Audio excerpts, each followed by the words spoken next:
Okay, so imagine you're presented with the option to be rich and wildly attractive. But to gain that wealth and beauty, you must have diamonds and flowers fall from your mouth every time you speak. Do you take that deal? These are the tough questions that fairy tales ask. And actually, our princess didn't even get a choice in the matter because when fairies give you gifts, you gotta take those presents, whether you want them or not. This is Charles Perrault's The Fairies, sometimes called Diamonds and Toads. Fucked up fairy tales with Liz. Ding! Once upon a time, there was a widow who had two daughters. Her oldest daughter, we'll call her Violet, took after the woman's own lovely looks. But despite having pretty privilege, the widow and Violet were a couple of sour pusses. Now, the youngest daughter, who we will call Juliet, she took after her father in both looks and personality. Juliet was a gorgeous gal, but she was gentle and kind and sweet. Yes, this is one of those fucked up fairy tales. Moms are nags and dads are fun. Anyway, we do refreshingly have no evil stepmothers in the story, just one evil mother. All right, girls, it's time for dinner. Now, Juliet, dear, I'm going to need you to cook the meal, also to clean up after it, also to take your meal in the kitchen, because I don't want to look at your skanky face. The upside is you get to serve me and Violet on the veranda. That sounds like an upside for you, but where's my upside? You don't get one. There is an upside and a downside, and you, my dear, get the downside. Do you think I'm made of upsides? Juliet, that is so selfish of you. You know, some families, they don't even have one upside. Now, as happens in many fairy tales, the girls are being watched by the fairies. The fairies are always watching. They're like Santa, but like an old school Santa who sends his scary minions after you if you misbehave. One fairy decided to test Juliet's virtues. She glamored herself into an old beggar woman and met Juliet at the spring when the girl showed up for her daily water haul. All right, I need to don my old beggar woman test disguise, please. Ah, yes, that'll do. My dear, would you help an old woman retrieve a drink from the spring? Of course, let me just draw it from the cleaner side of the spring over there. You are such a kind, beautiful young woman. I'm going to give you a gift. You don't have to do that. From this moment forward, you will drop a jewel or a flower from your lips for every word you speak. Magic! This really isn't necessary.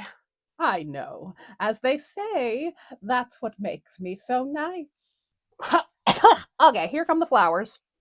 When Juliet got home, her mother yelled at her for taking so long. Juliet apologized, choking on a diamond and a rose, and her mother, seeing this, salivated. Where did you get this sudden ability? Have you been spitting diamonds out of your mouth this entire time and hiding it from us? No, some fairy down at the spring did it to me. It's terrible. I'm gonna choke on a fucking emerald. But what a way to go! Oh, Violet, dear, you need to see what your sister can do. We need to learn this tool. I need it. Now show your sister. Come on, Juliet, show me. Show us the diamonds in your mouth right now. Oh my god, do it already. No! Wait. There's flowers too. Oh man, I want to vomit precious gems. Look, if you really want this, you just have to go to the spring. There's like an old beggar woman there, and you help her get a drink. What is even the point of the flowers? What are the point of the flowers? I can't barter those. So now Violet went down to the spring, where the same fairy was waiting to test her, but this time the fairy was disguised as a princess. The logic here is confusing. Did she think the bitchy sister would be more or less inclined to help a rich person? Like, why not just stay in the beggar guise? I don't understand this fairy. Excuse me, narrator, I do not have to explain myself to you. Oh my god, I told you they are watching! Anyway, Violet had a markedly different attitude when she was approached at the spring. All right, I'm going to need my rich princess disguise, please. What the hell is this? This is just my regular outfit, but with no wings. What the hell do you mean, budget cuts? Whatever, never mind, she's coming. Darling, would you be a dear and retrieve a ladle of water for me from the stream? You seem perfectly capable of getting it yourself. Now, how would you know that by looking at me? You can't tell. Perhaps I have an invisible disability. Lady, this is the 17th century. You do not get to hold me to those standards. All right, even if I take that away, being nice is a virtue as old as time. For your impertinence, I'm giving you a curse. For every word you speak, a snake or a toad will fall out of your mouth. Oh, so I assume I'll spit out your face. Magic! Ah! Okay, this is undeniably the worst of the two gifts. Like, I don't want toads and snakes coming out of my mouth, but I also don't want diamonds and roses to be coming out of my mouth. They're both bad gifts. Sounds like a narrator I know could use her own fairy gift. Magic!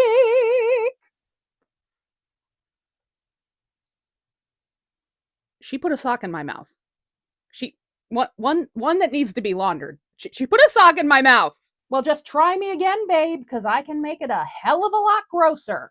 Okay, well, Violet's mother was appalled at the deluge of reptiles from her daughter's mouth, and she blamed Juliet for this situation and drove that kid from the house. Now, I don't know about you, but this seems like a win to me. Juliet no longer has to feel obliged to take care of her shitty family. She has a steady income, from her mouth jewels. But of course, she is a virtuous maiden in a man's fairy tale, so she sat down in the woods and cried until a handsome prince found her. Hey, babe, what's made a pretty girl like you so sad? My own mother just cast me out of the house, is all. Whoa, where did all those gemstones come from? Did they come out of your mouth? It's just this thing that I do now.